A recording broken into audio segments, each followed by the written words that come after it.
Hey friends, welcome back to the 1211 podcast, where we sit down with real people, sharing real stories of transformation, redemption, and the undeniable goodness of God. Our heart behind this podcast comes straight out of Revelation 12:11. They triumphed over him by the blood of the Lamb and the word of their testimony. We believe there's power in your story, that when you speak what God has done, it brings light into darkness and hope to the hopeless. Today, we are so honored to welcome a woman whose story is raw, real, and full of redemption. Miss Erica Hill. How are you? I'm good. How are y'all? Doing well. I'm glad you're here. Thank you for coming today. You're welcome. Erica's journey is proof that no matter how far you've gone, God's grace reaches further. Good stuff, Tabitha. Before we dive in, Erica, we want to start with something fun. It's our signature rapid fire round. So we're going to ask you 10 questions. Don't overthink them. Just say the first thing that comes to mind. You ready? I'm ready. All right, let's do this. Are you a morning person or a night owl? Morning. Morning. Good, because some people say they're neither or they say they're both.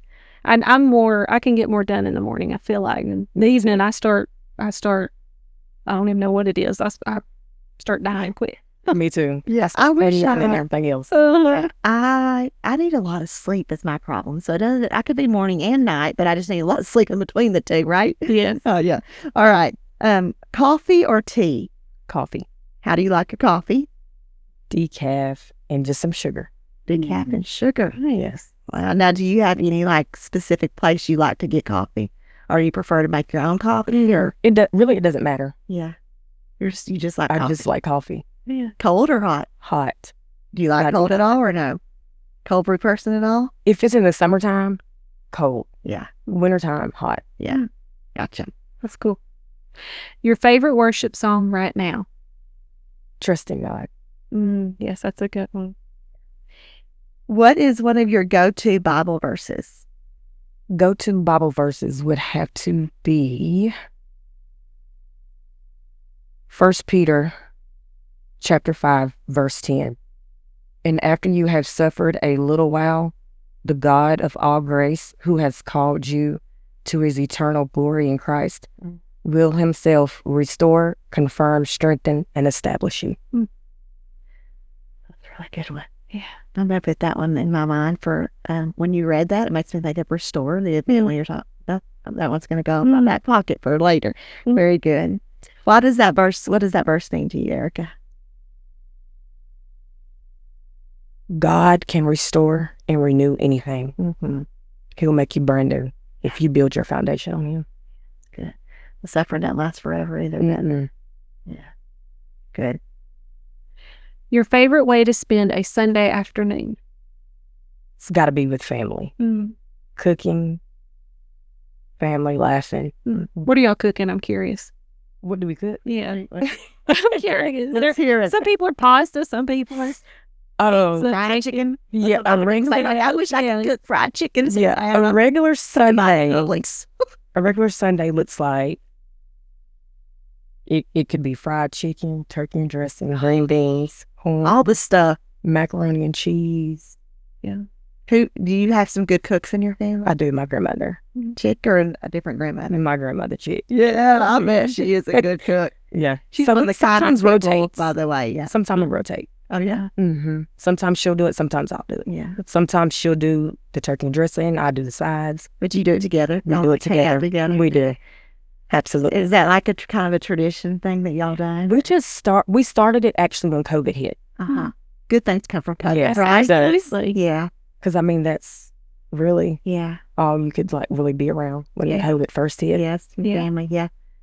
And you've learned, I bet, a lot from your grandmother. I have. I spent that time. Yes. Like, does she have some little treasures of skills that you've learned, or like some little secrets? It's some secrets that she has that she still will not share. I've asked for some cookbooks. She will not give them to me. So yeah. Now, does she cook by recipe, or does she just a little this and a little that? No, she don't go by recipes. On home cooked food, desserts, she goes by. What is your favorite thing that your grandmother cooks?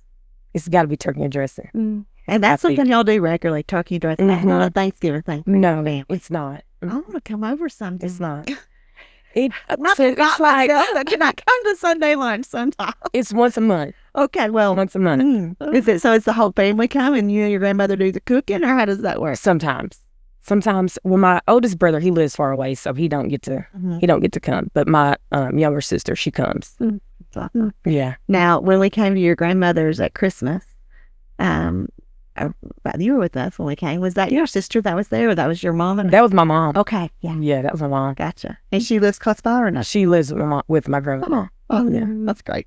Yeah. I love that. I grew up going to my grandmother's. We ate there multiple times a week. My grandmother was yeah, it's so good.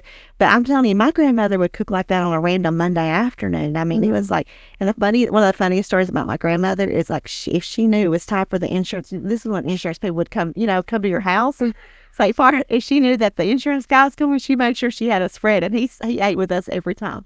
Really? Yeah, That's good. yeah, just like that. Of course, that was forever ago, y'all. Yeah. That's 40 years ago, but 45 years ago, who's counting? But yeah, like it was. She would, and I would get off the bus, and she'd had made tea cakes for me, like these little cookie things that she would make for me. She cooked like every day, like it was Thanksgiving. That's awesome. So good. That's good. You're making special memories that you will treasure so much one day.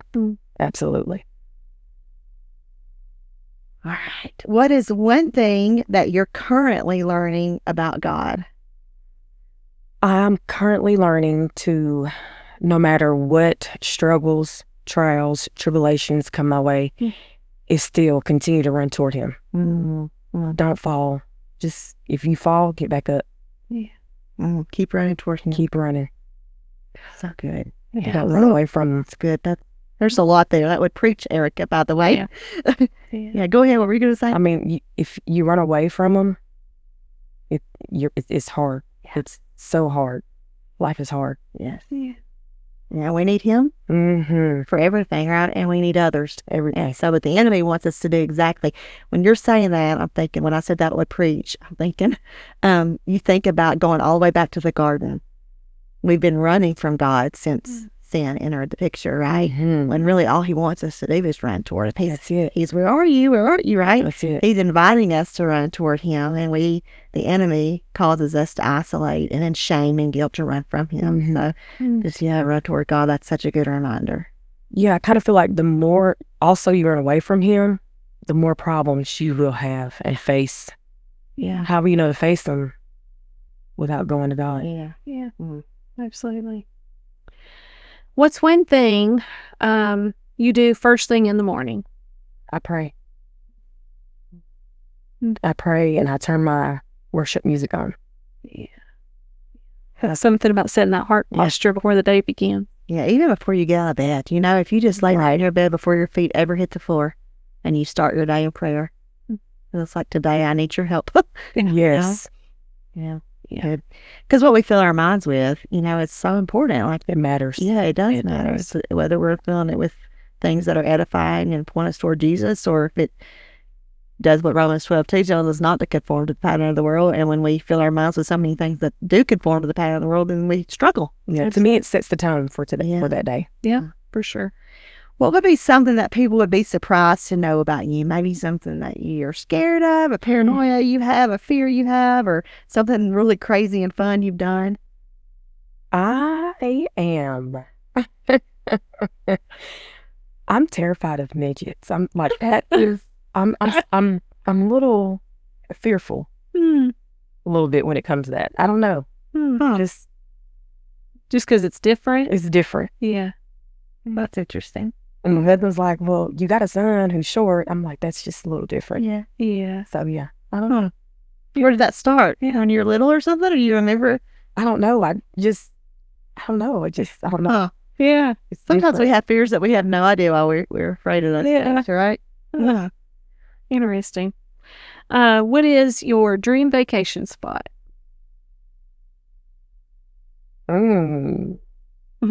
It would have to be on a beach. I mean, yeah. So you are a beach person. I am. Good. Because I am too. Yeah. I prefer beach over mountains too. I mean, I like a trip to the mountains, especially certain times of the year, but boy, the beach is like peaceful. Calming. So peaceful. Right. I say often I never really feel closer to God than when I'm just finally able to be still and put my bottom in this the sand and my toes in the Watch sand, that sun set. Yeah, just be there, just listen to the rhythm of the waves, and Mhm. it's so beautiful. Yeah. Just a reminder too that like you think about the vastness of all of that, but yet God sees me. Mhm. Like he takes note of me. Yeah. So if you were able to have coffee with coffee with just a little sugar, with one person, that's what you want yours like, right? Coffee with one person from the Bible, but it's not Jesus. So one character, one story we hear from the Bible, one person. Who would you want to sit down with coffee, and why? Mm. It'd have to be Abraham. And why Abraham? He had a lot of faith. Mm-hmm. He couldn't bear a child for 100 years. Right. 100 years. Yeah. And all of a sudden, he put his faith in God. Yeah. And him and Sarah created a child together. Yeah, and then you think about the faith it took for him to take that Like, said child up a mountain and say, I'm going to sacrifice his son. And he was willing to do that because he Yes. believed God so much. He waited 100 years. For fulfilled promise. Ah, I can't even wait 1 minute. And I was for We don't like the ways, do we? when I read that, I was like, you mean to tell me you waited 100 years? Mm. And you didn't give up. Didn't give up Turned your back. nothing. Yeah. He stayed faithful and trusted God Yeah. through every bit of it. Thank you for sharing that. That's good. Let's dig a little bit deeper now. Your story is powerful. We know you've walked through some heavy things such as addiction, pain, heartbreak, and moments of hopelessness. But we also know through it all, God didn't stop pursuing you. Yeah. So I want you to take us back to what life looked like for you as a child and a teenager. Tell our listeners who Erica Hill is. Like, start kind of at the beginning. At the beginning, I was full of laughter, a child who loved to play with other kids, Barbie dolls, my siblings. I looked up to my grandmother and grandfather, who took really good care of us through the hard times. Teenage years, I continued to go to church. I stayed in church. I grew up Baptist. So we stayed in church all day Sundays. Y'all know how that goes. Yes. You're there from 7 to about 3 or 4 in the evening. And went to Sunday school, grew a relationship with God then.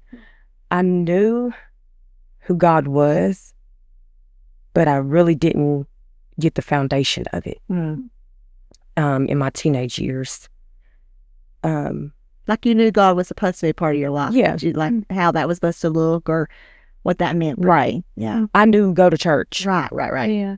That's what That's I what knew. you do. Yeah. I knew that. That was like an acquaintance, not a relation. It wasn't a deep, deep relationship with Jesus. But I knew, hey, you need to get up. You go to church. If you didn't get up, somebody was going to wake you up and go to church. But that's what my life was like. Yeah. Teenage years, I played basketball. Very, very athletic child. Basketball, softball, track, you name it. I was very athletic. I was going somewhere. Let's just put it that way. Yeah. So then take us a little bit past that. So you played multiple sports in high school. Multiple. And then sports. kind of what from there, what? I seen a change coming in my junior year of high school.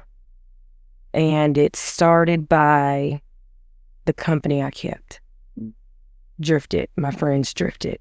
My good friends drifted. And the bad company came. And my mother would always tell me, you got to watch the company you keep.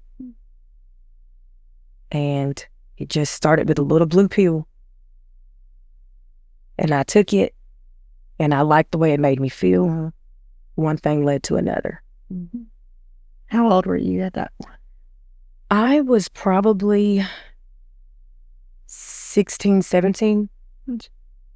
My own mother didn't even know. Yeah. Kids seem to hide stuff very, very well. Yeah. Wow. What do you think you were searching for during that time in your life? Or were you searching for anything? I don't think I was searching. Yeah. I think that wanting to fit in the right crowd. Searching for acceptance and Yeah. approval. Yeah. And searching, continue to search and search. Yeah.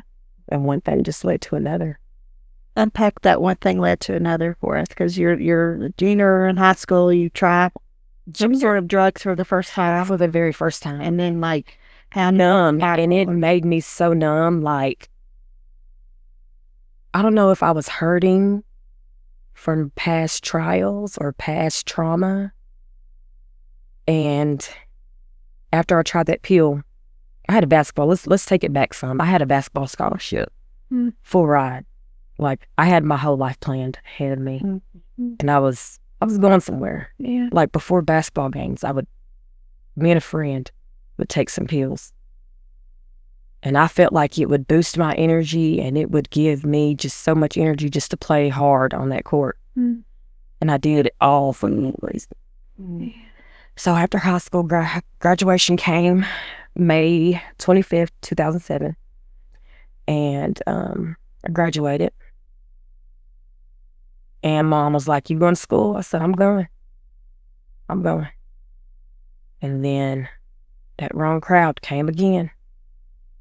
And they asked me if I wanted to go to a party. I said, yeah, let's go. We went. And before entering this party, if we're going to be real and raw, it was kind of like a drug house. And before entering that party, you had to take a drug before entering the door, for walking through that door. And I won't ever forget it. I can still remember it still to this day. And I was like, well, what am I taking? And they were like, don't worry about what you're taking. You'll have a good time. So I took it. Everybody else is taking it. Why not? So I took it. And at the heat of the moment, I was like, man, this makes me feel good. And I became addicted. Like, when I say addicted, I didn't know myself. I got lost. It led to jail time. It led to me stealing. It led to me being homeless. And it wasn't by force. Sure, right. Yeah. It was by choice.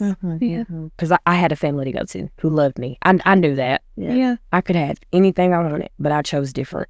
Yeah. And after that, the addiction came. And I said, okay, I've got to stop. How long was this for you? Like, how long do you think you were in the throes of addiction, like the deepest parts of addiction? From 2007 to 2009-ish, 8-ish. And after my addiction, it was still kind of hard, because then I got out of one bad situation and I went into another. I had been with gang-affiliated gang members. Like, that's all I would date. And it taught me a whole different ballgame. Constantly looking over my shoulder. Not knowing how I would get by to the next day. It was a very tough time. I sold drugs. I even made it in my house. And it was one day where I was like, okay, something's got to give. My mom kept telling me, I'm going to wash my hands with you. I'm done. And I was like, okay, you're done. Like, you're just, you know what I'm talking about? Like, because being on addiction, you don't care. Right. You think you're invincible, right? You don't think you need anybody else? you think you're untouchable. Mm-hmm. There's no care in the world. You enjoy that moment, but you don't know what the outcome's going to be. Mm-hmm. I will never forget, I was at home one day. My cousin had lived across the street in the apartment complex. And she was like, "What you doing?" I was like, "Oh, nothing, just, I'm in the house. And I'm cooking the drugs. House full of people." And she was like, "I'm going to let you know that the police is outside and they're probably going to come in." So I had told my boyfriend at the time, I've got to stop. It's got to be a breaking point. Police ran in, feds ran in, tore my apartment up. It was very, very, very bad. So we're flushing the drugs down the toilet.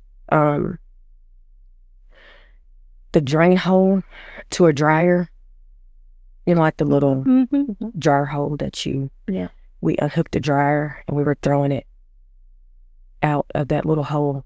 Like, I still remember it, plain day. And I still chose not to stop what I was doing. I still continued to go and go and go. It was the fast money, fast life. I enjoyed it at the time. Yeah, because I was numb. I was untouchable. Yeah. And again, Mom said, "Erica, I'm done. Like, don't call me. Don't ask me to do anything for you. I am washing my hands with you." She's like, "God can have you," and I'm done. And it was my birthday of 2009, maybe. Might have been 10. Maybe 2010. And I went to a party, done some drugs again, and I kept getting sick. I was like, something's not right. It's something going on in my body. And my roommate at the time was like, "Have you took a pregnancy test?" And I said, "Yes." And she said, "What'd it say?" I said, "Positive."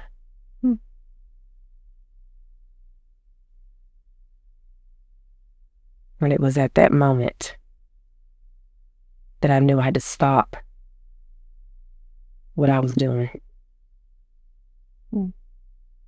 And so I went cold turkey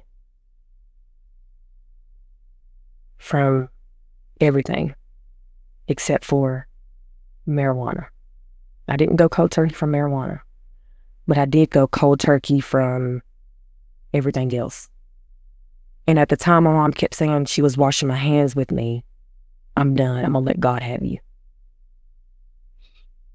It was at that moment I found out being pregnant was possibly the moment of change. I think that was going to shift everything. Talk about your mom's words, "I'm going to let God have you."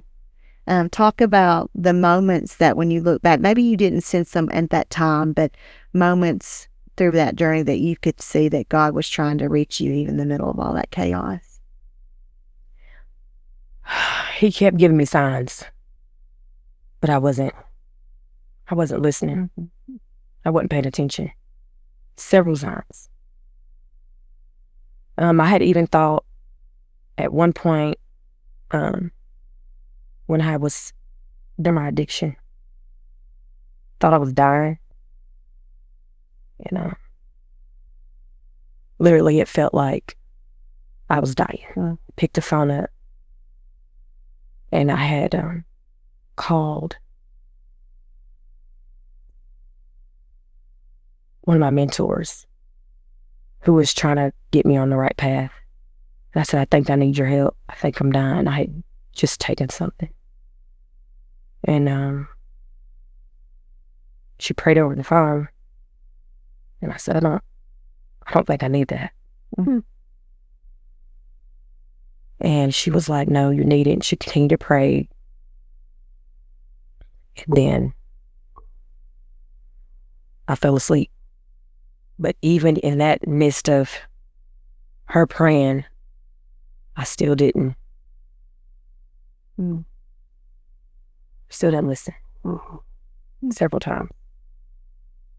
Wow. What were some of the lies that you believed about yourself and about God during that time? Oh, lies about myself. That I was nobody. Nobody didn't love me. Kind of felt like my mom gave up, but she kind of didn't. She gave up, but she still didn't not stop praying for me. Sure. Because she said in the phrase, I'm going to let God have you. Yeah. And that's probably the best thing she probably could have ever done and ever said. Back then, I didn't understand it. Sure. Right. Yeah. Just thought it was a phrase. Yeah. But you realize now. I realize now.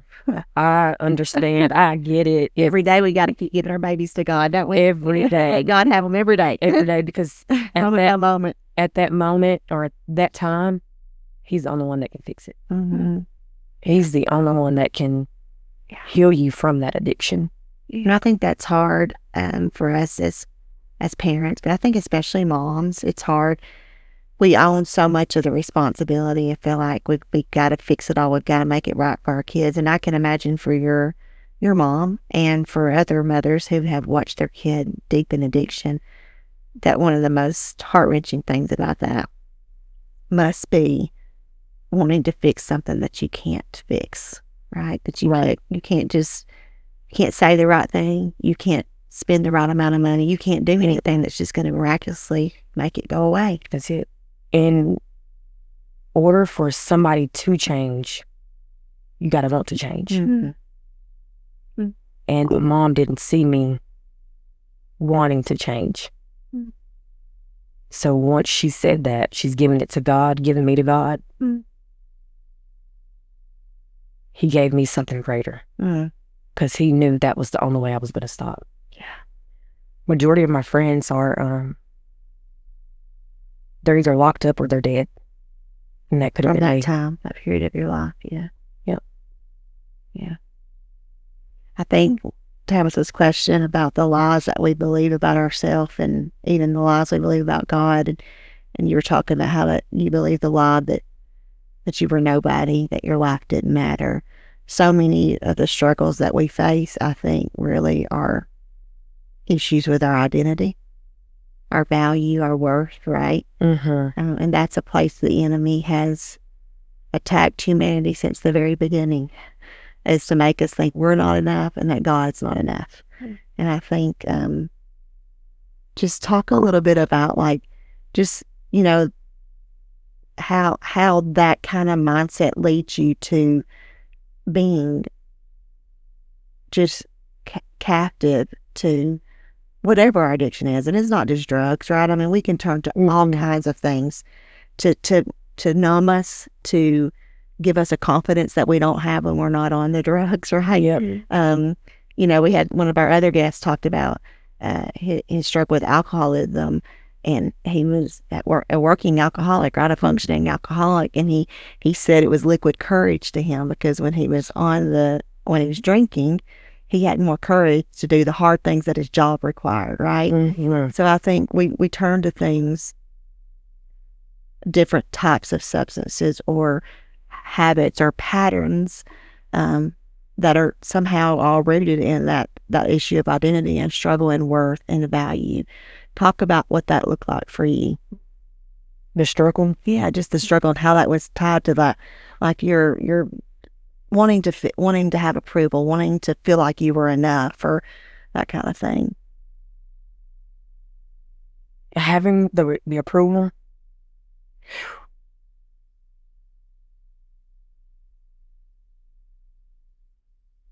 We don't need the approval. Now that I know. Mm-hmm. Yeah. What you didn't know then, you know now, right? Yes. Yeah. But if I would have known then what I knew now, I would have never started it. Mm-hmm. Yeah. Mm-hmm. So your mom says, I'm going to let God happy. So I want you to talk to us. How did God meet you in the middle of the mess? And you've talked about pregnancy is one of the things He used to grab your attention and make you decide is it a life that you want. I became pregnant and I said, okay, I'm done. Like, it stops. Like, when I say stopped, cold turkey. After I went to that party and I started throwing up, cold turkey from then on.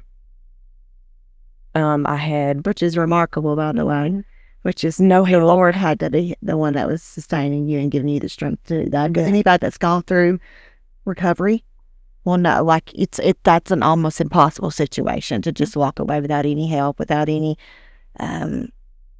program to walk you through that. Nothing. Late nights crying. Yeah. Spent at my grandmother's. I had packed all my stuff up and I had asked her, can I come back home? And she said, you'll always have a home here. Mm. And they all welcomed me with open arms. And I spent my recovery in a room. That's where I spent my recovery. And still then, I still didn't go to God then. Mm. I still didn't open the Bible and you just kind of white knuckled it. I'm going to do my thing, right? I'm going to hold. And it wasn't because of the healing from addiction.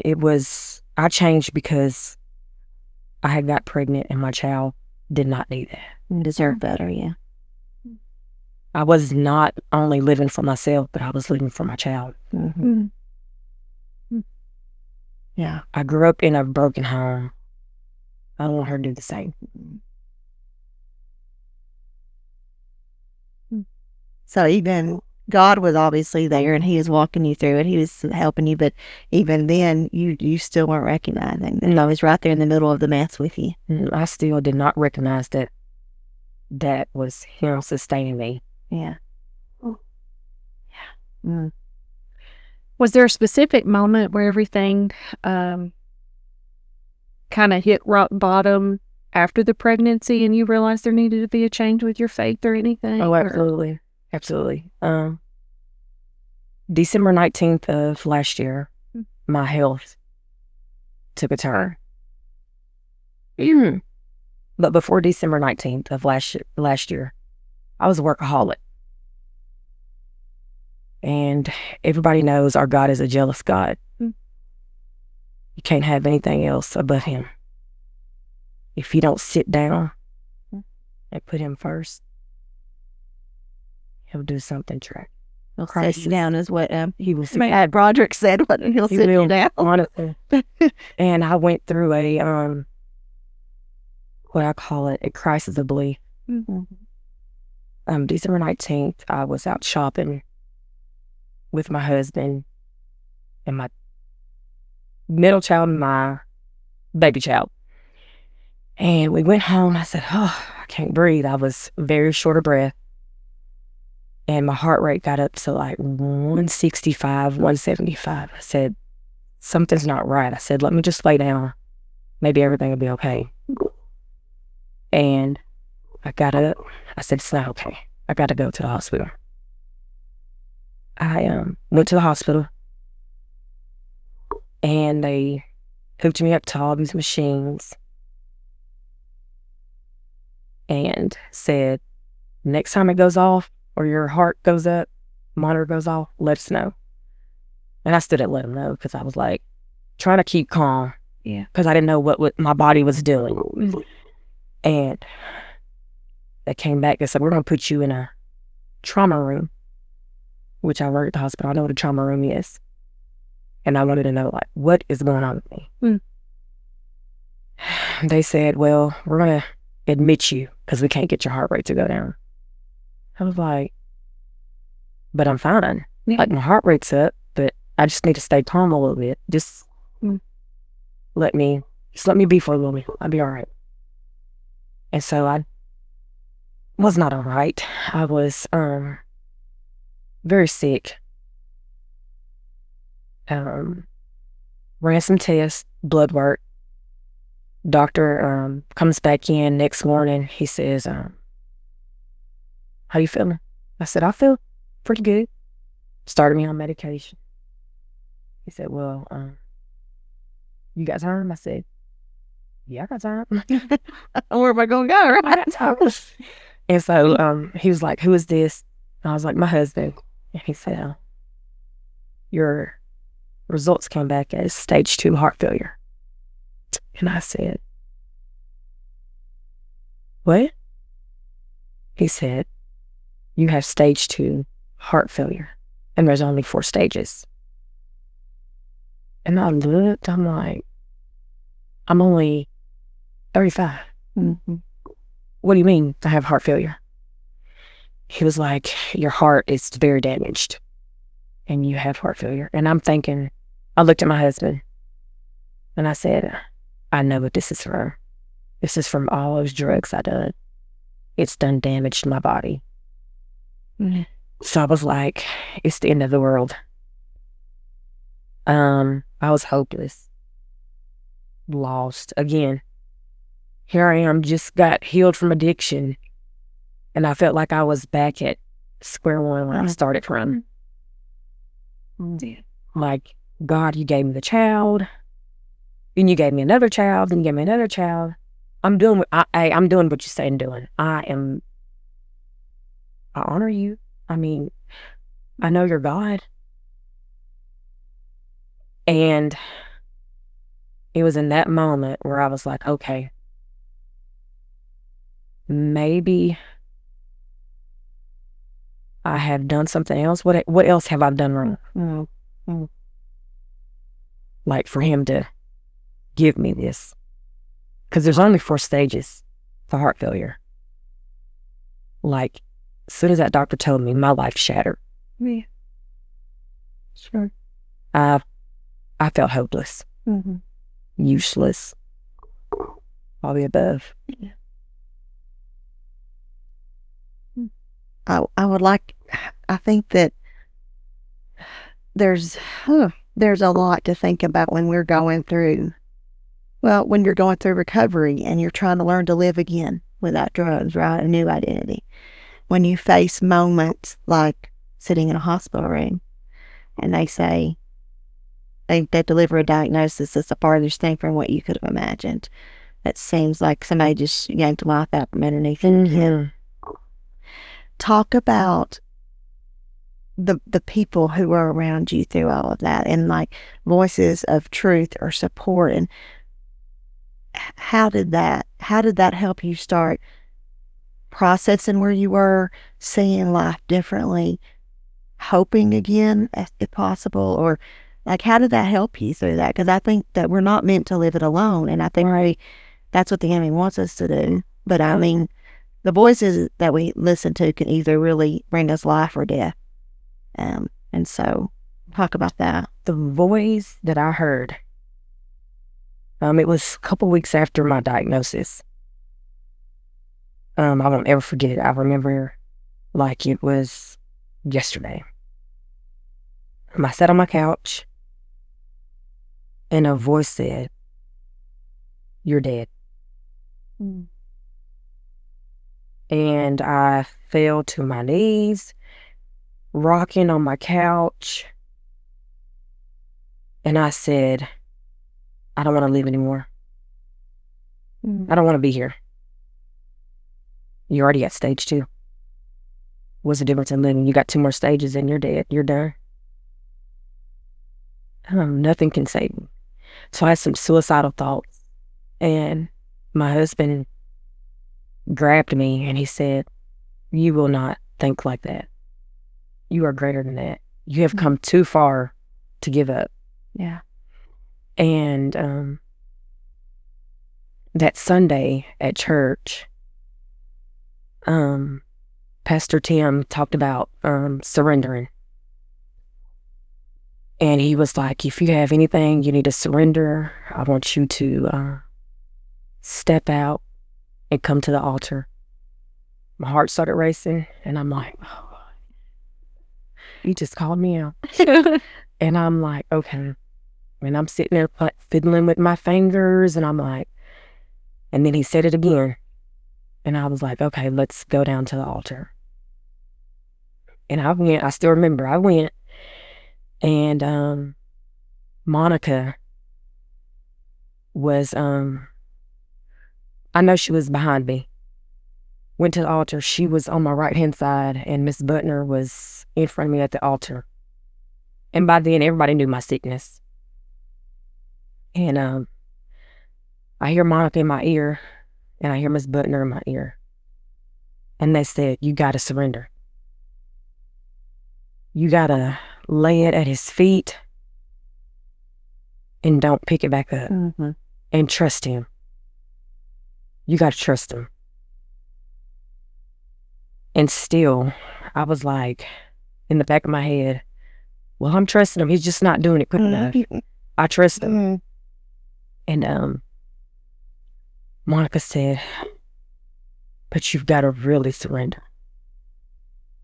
And I won't ever forget those words. And I went home, and we were doing Bible study. Then I opened my book up, and it talked about surrendering and having other gods before you, before Jesus. And I said, I'm going to stop putting work before God. Like, I've got to surrender. And the moment I stopped, I still faced hard times. It was times where I would end up in the hospital about 3 times a week, sometimes 4 times a week, bound and chained to my bed because I didn't look forward to the next day, because I still didn't surrender at all. At all. It wasn't until just this year I surrendered to him, and I started seeing him change me day by day. The more I got in his word, the more he changed me. The more I dug deep, the deeper he changed me. And Monica influenced me a lot. Like, she would make sure that she checked on me day in and day out. It was one time where I texted Monica and I said, is it okay if I'm honest? She said, yeah. So I'm mad at God. So I'm very mad. She said, why? I said, because he's healing everybody around me, but he's not healing me. And she said, but it's not on your time. It's on his time. You still got to do the work and still be faithful. Even if the outcome is bad, you still got to be faithful and trust in God. And there for a minute, I hated God because he was not healing me. I was very angry. And I had opened up my Experiencing with God book, and it said surrender and then adjust your life to God. And it was at that moment where I said, okay, God, here I am. I'm all yours. Use me. And I promise you that I will bear much fruit, Lord Jesus. And still, I was still ended up in the hospital, and doctors they could not figure out what was wrong with me. And I would pray, and pray. And my husband was like, are you sure you want to put your trust in God? I said, who else can I put him in? Who else can I find trust and faith in? I think the struggle you're describing is not uncommon, Erica, because if you look even in the Old Testament, the Israelites kind of approach God from a transactional kind of relationship, right? I'll do what you ask me to do if you do what I need you to do, right? And I think there's something powerful that happens when we start surrendering and relinquishing that mindset of I'm gonna serve you even if you don't heal me, even if this turns out different than I want it to. And the story I think about with that is the story of Shadrach, Meshach, and Abednego when they stand at the edge of the fiery furnace. And they're telling them, you don't have to be thrown in the fire, just bow down. Bow down and you don't have to be thrown in the fire. And they're like, no, because we know our God can deliver us. But even if he doesn't, we will not bow. And I think that's the kind of faith journey you're describing, that we all have to have those crisis of belief moments where we acknowledge exactly what you said to your husband. Who else would I trust? Who else would I bow to? Is exactly kind of what you're saying. I'm not going to bow to these other things because they can't deliver me. Who else would I trust except for God? Because he can deliver me. He can heal you. He can heal you. You know that. But even if he doesn't, he's still the only one that's worthy of my trust. He's the only one that's deserving of my life and my surrender. And that's a place in our journey that we only come to through suffering and pain and life not going the way we want it to. Right. But the moments where life doesn't go the way we want it to, that it really challenges us to say, are you just serving God because it's a transactional relationship and he does, and so many people feel what you're feeling. And I would love for you to speak to that person who finds themselves working through life from the mindset of, but God, I'm doing everything and you're punishing me, or God, because God isn't punishing us, right? Like your heart disease, he doesn't want you to have heart disease. Mm-hmm. Like he wants us all to be whole and well, but a world that's fallen where there's sin and sickness, that's just the part of us being in the flesh and human, right? Mm-hmm. So I know that you this has been a journey for you, but what would you say to the person who maybe is in that place where they're almost ready to give up on God because they've been checking the boxes and he's not? You can check all the boxes you want. It's not on your time, it's on his timing. Mm-hmm. Surrender. And when I say surrender, give up things that you used to do. Mm-hmm. Because the things that you used to do, you will not do. If it's not of God, you don't want it, right? You don't want it. Mm-hmm. Yeah. And fully surrendering looks like, kind of like what you said at Restore. Kind of like what I'm going through. Quit putting other things before him. Mm-hmm. Because if you continue to do that, it won't be good. Because he's a jealous God. Yeah. Yeah, that's good. He's real jealous. What was the first sign that you remember where you truly, truly knew deep down God was restoring you? Even if, it doesn't all happen at once. What was the first sign of that? It happened gradually over time. And it happened by community. Other people showing their love, sharing their stories. Life groups at church kept me going.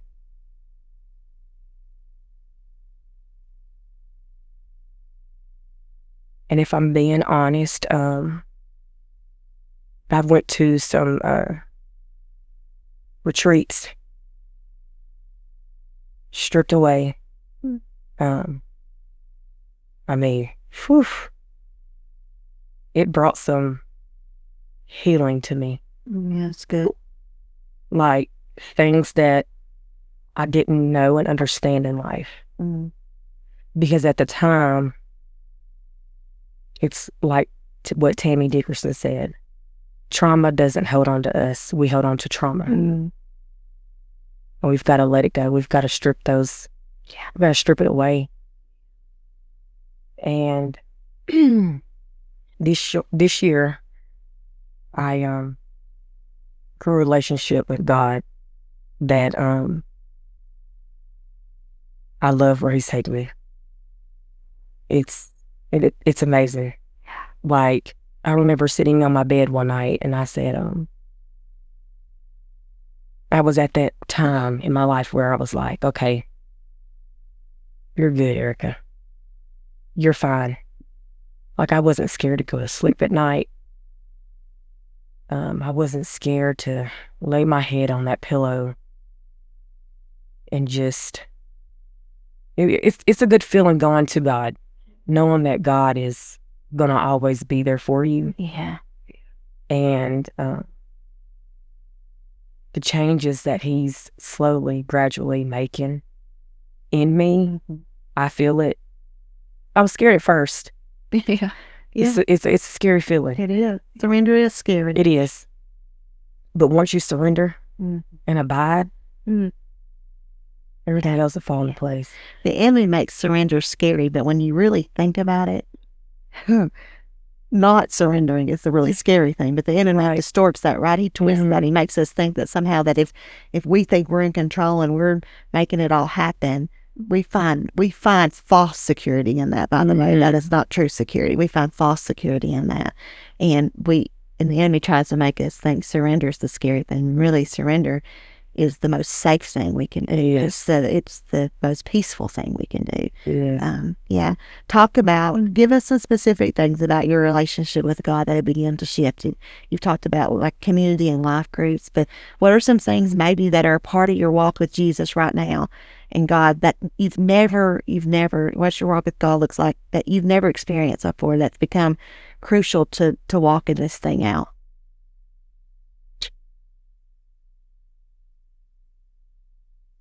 It's crucial to know God and to get to know Him. And how do you do that?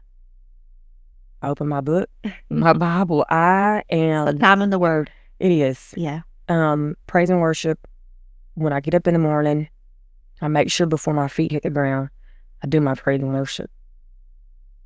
I'm in my Bible more now than I was last year.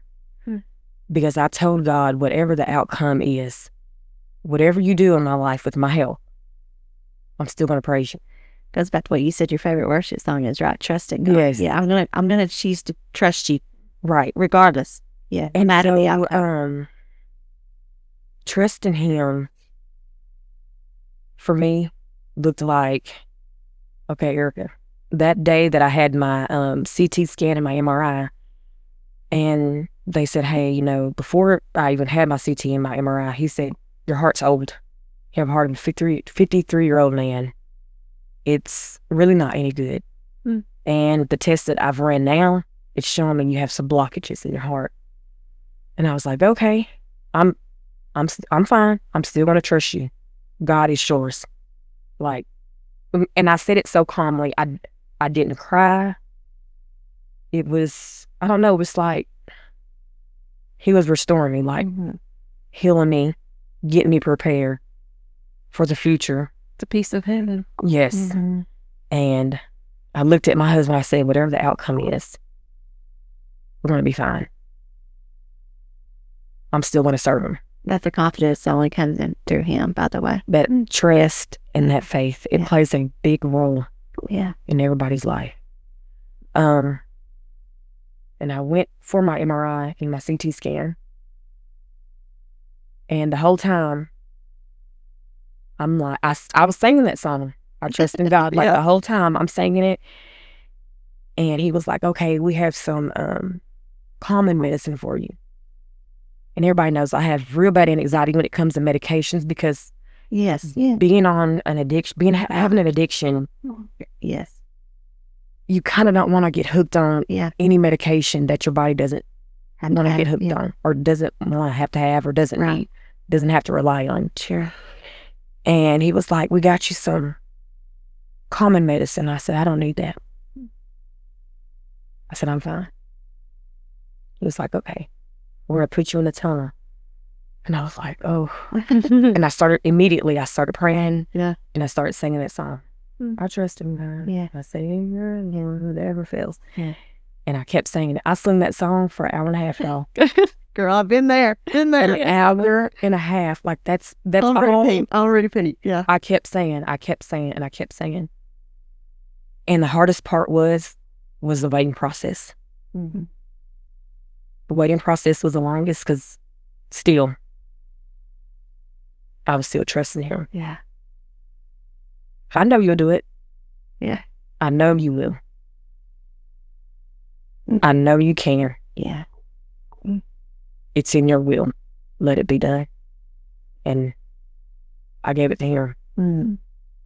And then I went back to the doctor, and he said,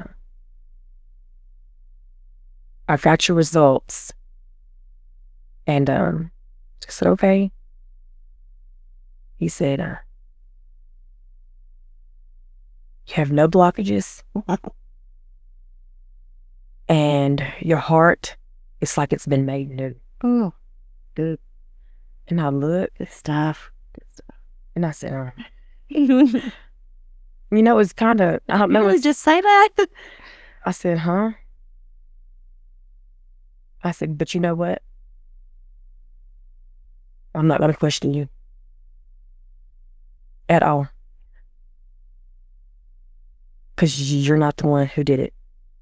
God done it. So I walked out. I won't ever forget, Kayla and my husband was in the waiting room, and I walked out with the paper. It's kind of like a cancer patient ringing that bell. Yeah. And I said, y'all. Wave with that paper. I waved that paper, and I said, won't he do it? Yeah. And everybody was looking like, in the waiting room, like, what is going on? And the whole ride home, I was praising him. I was like, that's nothing but God. Yeah. Miracle. Yeah. I know after reading the heart failure report and reading the MRI and letting the doctor tell me that I've been restored was the most amazing thing. Like, no medications. Yeah. No nothing. God. Nothing but God. Yeah, and I love what you said. He said his word. You said his words were, "It's like your heart's been made new." He restored me. Yes, completely. He healed you, right? He did. He It's so restored my failing health. Yeah. And I think you had attached your failing heart to the darkest season of your life and your choices and your right. And God forgave you for that season of rebellion. Yes. And he would have forgiven you. I mean, he forgave you regardless of what condition your physical heart was in. But I think how beautiful to think that the consequence of that was a physical consequence for your choices, maybe. I don't know if that heart was from the drugs or not, but it definitely does take its toll on it. It does. But to say even that God restored, right? He didn't just forgive you.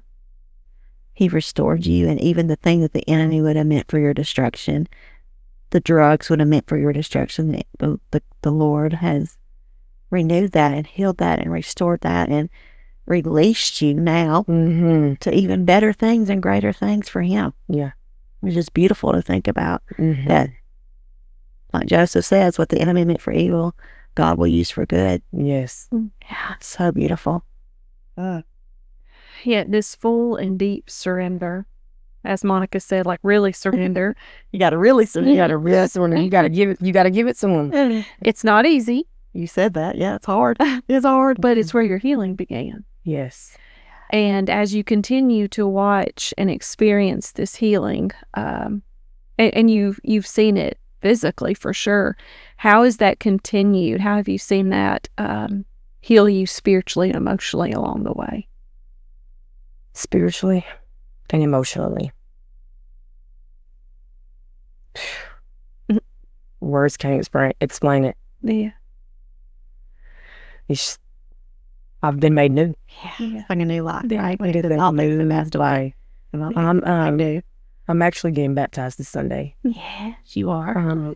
It's so exciting. Yes, you are. So Pastor Jim was like, what does it look like for you? I said, transform me into something better. And when I come out that water, I will let my light shine. Yeah. Because the light, darkness cannot survive. No. It can't live. Nope. It can't feed. When I come out that water, I'm telling y'all, this is just the beginning for me. Game on. Absolutely. It's game on. Okay, I'm so ready. Yeah. It's awesome. Transforming. Yeah. And I think an important thing for us to say is that moment of surrender for you is a mile marker on your journey. But the most powerful thing is to think that surrender is not a once and done thing, right? Like it's a daily surrender. It is. Moment by moment, choosing what you said when they look at you and say, we're going to have to do more tests or you've got blockages, and just choosing in those moments, God, I've already given this to you. I'm choosing to surrender this to you again. Choosing to surrender our kids to Him daily, to say, Yes. I'm going to trust you with them, God. Like I'm going to do everything you show me to do, but I'm going to trust you with them. Like, and I think just reminding ourselves that surrender is an ongoing experience, and that is the walk of a Christ follower. It's daily choosing to practice His way. I say this to the kids in kids church: surrender, following Jesus. We talked about baptism's our way of saying, this is what the kids will tell you in their words, it's a way of saying, I want God's way, not my way. And that's what we say. It's like just our way of saying to to everyone who's watching, I don't want to live my own life. I don't want to live by my own standards, my own ideas. I want God's way, not my way. And that's what the daily walk with Jesus is, right? It's daily. When it says take up your cross, it's daily surrender, like surrendering and sacrificing every day our will to say, I'm putting my will on that cross every day and surrendering it to you. And the beautiful things that come from that, you can't even begin to think or imagine what's ahead for you, Erica. Anything you can dream up right now, it pales into comparison to what God has. I got a text message the other day from my oldest child's grandmother, and she said, you are such a wonderful person, and I see the changes God is making in you. And it was at that moment, I knew when I felt I was changing, but it was at that moment where, okay, she's seeing something. My walk with God is showing. And transformation does that, right? Everybody notices something different. That's what. And it don't happen overnight. No. Oh, it takes a lot of trials, a lot of tribulations, a lot of struggles. It took years and years.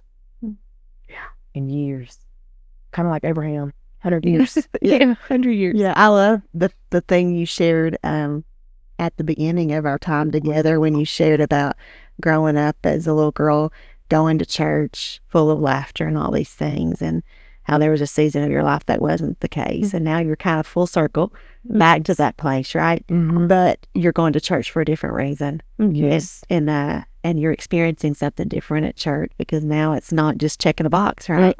And also just to think, I think just a reminder to those who listen, who are raising children and raising grandchildren, of like the foundation and the roots that we give them. They may get far, far away from that. But God never gets far from them, and He continues to pursue, and He will continue to run us down, and come to us and meet us in our darkest, messiest places, and the things that He plants in our heart as children. It's like the proverb that says, train them up when they are young, and they will not depart from it. They may depart from a season, but it never departs from them. I mean, it's always a place that that's where you go back to. That's the place you return to. So. You kind of alluded to this just a second ago when you talked about the text message that you got. But I want to ask you this question. You're walking in a new level of freedom, joy, purpose, sharing hope with others. So, how is your story impacting others? You shared a story that they know, but how are you allowing God to use your story to impact others? I'm letting him use me right now. When I'm at work, I try to share bits and pieces of my story. This is actually the first time that I've went public with the raw and real. Yeah. Some of the story that I've shared today, my family members don't. They know bits and pieces, but not like the raw. Yeah. The addiction part. Yeah. They know I had an addiction, but they didn't know how deep I was in it. Yeah. I tell you what you just did today. When you share your story, you take the pen back from the enemy.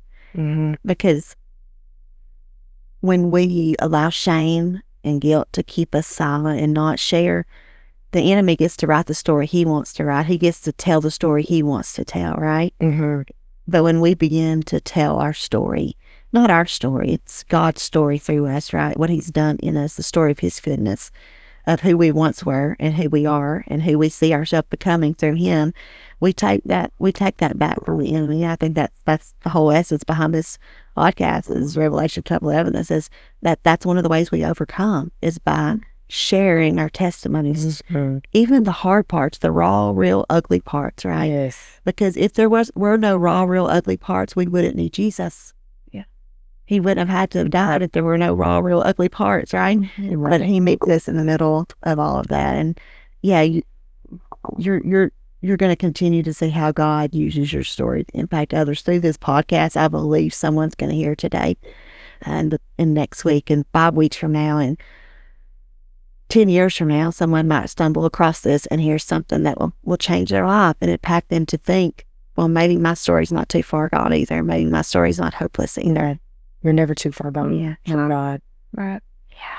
So good.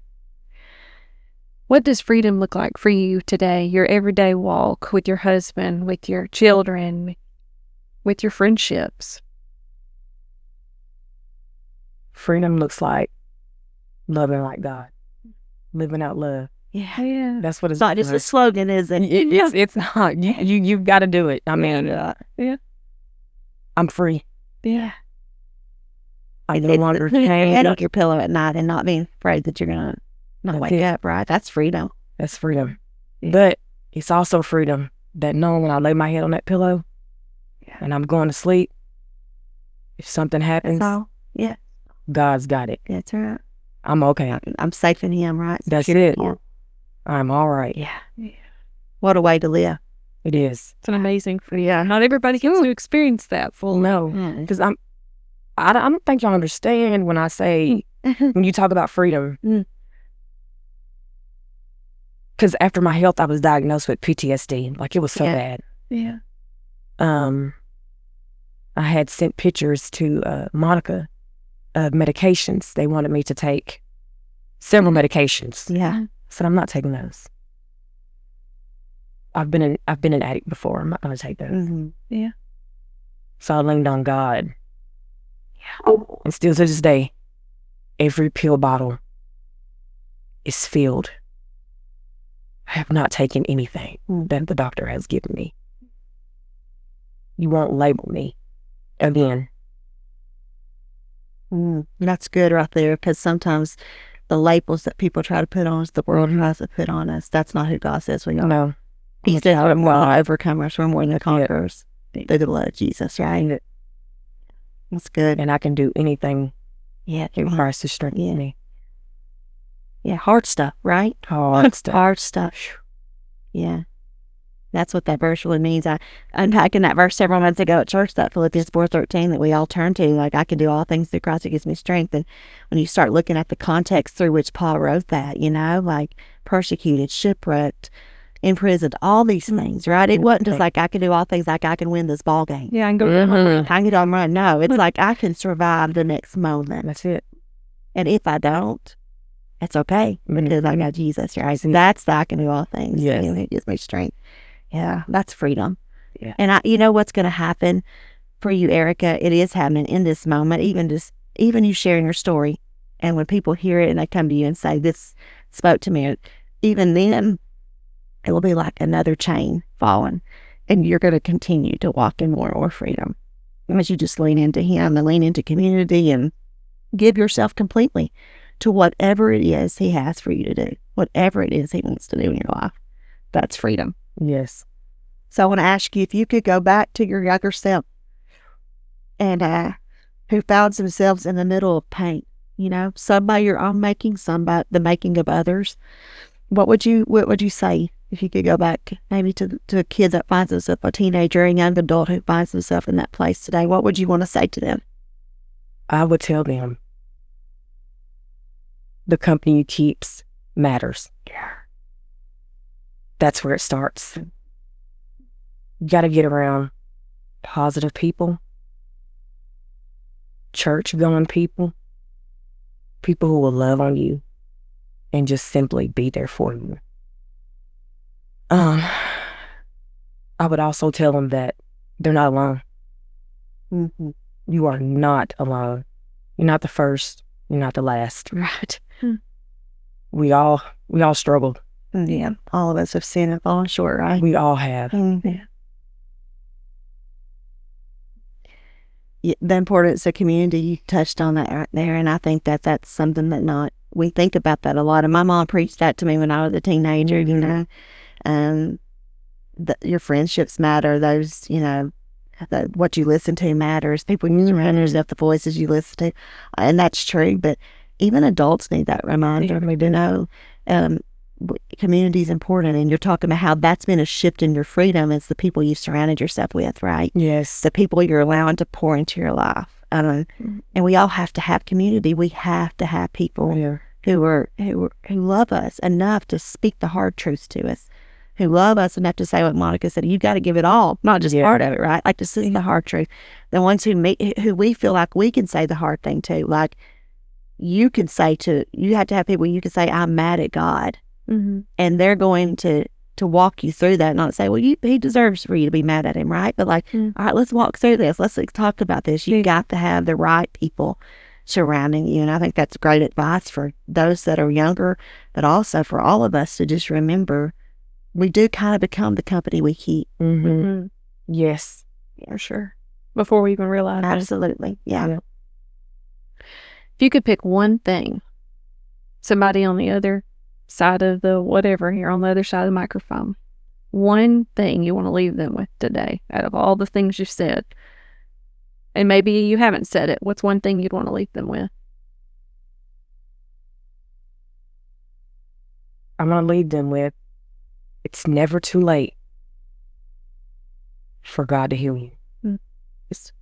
We've all been broken, damaged. Everybody in the Bible Right. was broken. Yeah. They sinned. They were disobedient to God. Thank goodness He gives us those stories and not ones of everybody that acts together. And guess what? Right. He still loved them. Yeah. And met them right where they were. Yeah. And accepted them for who they are. Yeah. It's kind of like when we go to pick a glass up and we drop it. Mm. It's broken. Yeah. And we go to pick those pieces up. We could try all day long to put those pieces back together. We can glue them. Mm. Try hot glue gun. But you pour into that cup, it's going to leak. Right. But if you let God do the work and put those pieces back together, your cup will overflow. Mm-hmm. Yeah. So good. Mm. Well, Erica, thank you. Thank you for being vulnerable and raw and real, and thank you for being bold. Your testimony truly, truly, truly is a living proof. Redemption and restoration, that God can put anything back together. He has the power to restore it all, to redeem it all. So thank you for sharing. Thanks for having me. Absolutely. If you're listening and you're in a dark place, know this: God sees you. He's not done with your story, and there's healing and hope on the other side of surrender, just like we've heard from Erica today. Thanks again, friends, for tuning in to the 1211 podcast. Don't forget to like, share, and subscribe so more people can hear amazing stories of God's goodness. We'll see you next time. Blessings, friends.